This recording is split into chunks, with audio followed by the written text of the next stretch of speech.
नमस्कार। स्वागत है आपका डार्क डायरी में। डर, रहस्य और रोमांच की उस दुनिया में जहां हम आपको सुनाते हैं सच्ची घटनाओं से प्रेरित रहस्यमयी और अनसुलझी कहानियां। तो चलिए खोलते हैं डार्क डायरी का एक और पन्ना। रात के लगभग 10:30 बज रहे थे। मौसम में हल्की सर्दी थी। हवा थमी हुई और अजीब सी खामोशी पूरे गांव के आसपास के इलाके में छाई हुई थी। उत्तर प्रदेश के एक छोटे से जिले के पास एक पुरानी सुनसान सड़क थी जिसे लोग सूनी सड़क कहकर पुकारते थे। यह सड़क दिन में तो आम लगती, पर रात के समय वह जैसे एक अलग ही रूप धर लेती थी। गांव वालों के अनुसार उस सड़क पर कुछ अजीब होता था। वहां रात को चलने वालों को आवाजें सुनाई देती, कोई उनके साथ चलता महसूस होता, लेकिन जब मुड़कर देखते कुछ नहीं होता। कहानी शुरू होती है राघव से। राघव एक पत्रकार था जो हाल ही में अपने जिले के बाहर के रहस्यमयी इलाकों की घटनाओं पर काम कर रहा था। उसने सूनी सड़क के बारे में सुना और ठान लिया कि इस रहस्य की तह तक जाएगा। उसे भूत प्रेत पर यकीन नहीं था, पर कहानियां उसे खींचती थीं। उसने तय किया कि वह एक रात वहां अकेला जाएगा और कैमरा लेकर सब रिकॉर्ड करेगा। उसने अपनी बाइक निकाली और गांव के एक पुराने साधु से मिलने गया जो वर्षों से उसी क्षेत्र में रह रहा था। साधु ने कहा, बेटा वहां मत जा, वह सड़क अब रास्ता नहीं रही, वह एक दरवाजा है, दूसरी दुनिया का दरवाजा। वहां जो गया वह या तो पागल होकर लौटा या फिर कभी लौटा ही नहीं। राघव ने हंसते हुए कहा, बाबा मैं रिकॉर्डिंग करूंगा, सबूत लाऊंगा ताकि सबको सच्चाई दिखा सकूं। बाबा ने उसकी तरफ एक नारियल और काले धागे बढ़ाते हुए कहा, ले जा, कम से कम ये तेरी रक्षा कर सकते हैं अगर तू खुद को संभाल नहीं पाया। राघव ने उपेक्षा से मुस्कुराते हुए धागा तो ले लिया, पर मन ही मन सोचने लगा, डर की कहानियां लोगों का मनोरंजन भर है। रात के 11 बजते ही राघव बाइक से सूनी सड़क की ओर निकल पड़ा। उसकी बाइक की हेडलाइट सिर्फ कुछ फीट तक ही रोशनी फैला पा रही थी। पूरी सड़क वीरान थी। न कोई गाड़ी, न कोई इंसान, न ही कोई आवाज, सिर्फ एक डरावनी भारी खामोशी। अचानक उसके मोबाइल में अजीब सी झंझनाहट होने लगी और कैमरा अपने आप ऑन हो गया।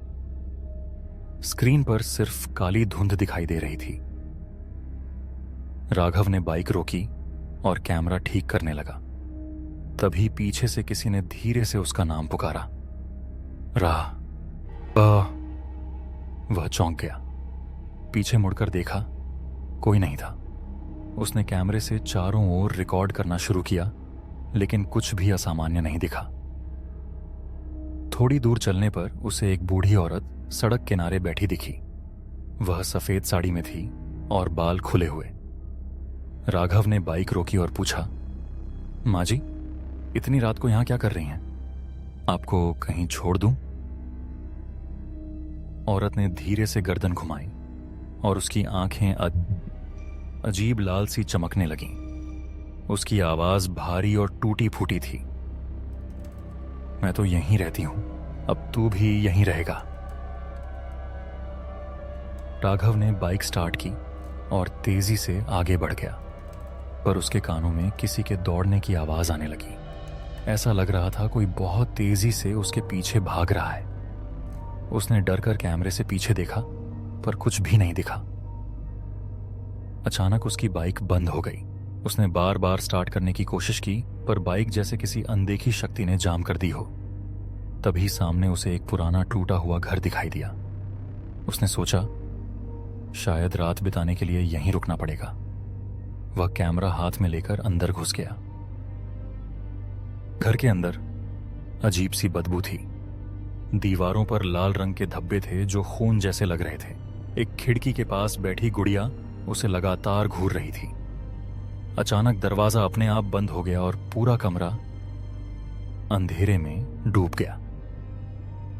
उसके कैमरे की नाइट विजन लाइट ऑन हो गई और तभी सामने दीवार पर एक परछाई दिखाई दी। वह किसी औरत की परछाई थी जो धीरे धीरे छत से उल्टी लटक कर नीचे आ रही थी। उसकी गर्दन अजीब तरह से मुड़ी हुई थी और उसकी आंखें राघव को घूर रही थीं। राघव बुरी तरह डर गया और दरवाजा खोलने भागा, लेकिन वह अंदर से बंद था। उसने चिल्लाना शुरू किया, कौन है? मुझे क्या चाहिए तुमसे? उसी तभी एक धीमी सी आवाज आई, मुझे मुक्त कर, तुझे बुलाया है मैंने। वह भागते हुए ऊपर के कमरे में चला गया। वहां की दीवारों पर कोयले से कुछ लिखा हुआ था, हर वो जो यहां रुका उसने मौत देखी। तभी नीचे से खटखटाने की आवाज आई, जैसे कोई जोर से लकड़ी की छड़ी से फर्श पीट रहा हो। राघव बुरी तरह कांप रहा था। उसने देखा कि उसके कैमरे की रिकॉर्डिंग अपने आप डिलीट हो रही थी। तभी खिड़की से एक चेहरा झांका, वही औरत जो सड़क किनारे बैठी थी। अब उसकी शक्ल पूरी तरह बिगड़ चुकी थी। उसका आधा चेहरा झल्ला हुआ और आंखों से खून टपक रहा था। राघव ने जेब से बाबा द्वारा दिया गया काला धागा निकाला और मुट्ठी में कस कर पकड़ लिया। अचानक कमरे की दीवार पर एक रोशनी चमकी और एक छाया प्रकट हुई। वह साधु बाबा की तरह लग रही थी। उसने कहा, तू जीवित लौट सकता है राघव, अगर तुझे समझ में आ गया हो कि आत्माएं क्यों भटकती हैं। राघव ने रोते हुए कहा, मुझे माफ कर दो, मैं सिर्फ सच्चाई खोज रहा था, पर मैं नहीं जानता था कि यह जगह इतनी शापित है। छाया ने कहा, वह आत्मा यहां इसलिए बंधी है क्योंकि उसकी मौत सड़क पर दुर्घटना में हुई थी और किसी ने उसकी लाश तक नहीं उठाई। उसका अंतिम संस्कार नहीं हुआ। वह बदला लेना चाहती है, पर तुझसे नहीं। वह तो बस सुनी जाने की चाह में है। राघव ने डरते हुए पूछा, तो मैं क्या करूं? उस छाया ने उत्तर दिया, उसे शांति दो, उसे पहचान दो, उसे विदा दो। अचानक कमरे की दीवारें टूटने लगीं और राघव बेहोश हो गया। जब वह होश में आया तो सुबह हो चुकी थी। सूरज की रोशनी खिड़की से अंदर आ रही थी। दरवाजा खुला था और वह बाहर निकल गया। उसकी बाइक अब स्टार्ट हो रही थी। उसने गांव लौटकर बाबा को सब कुछ बताया। बाबा ने कहा, उसका नाम था रंजना। एक बस दुर्घटना में उसकी मृत्यु हुई थी। किसी ने उसका अंतिम संस्कार नहीं किया। हम उसे याद भी नहीं रखते और वह इसी कारण भटकती रही। तेरी आत्मा का डर उसे सुनने की कुंजी बन गया।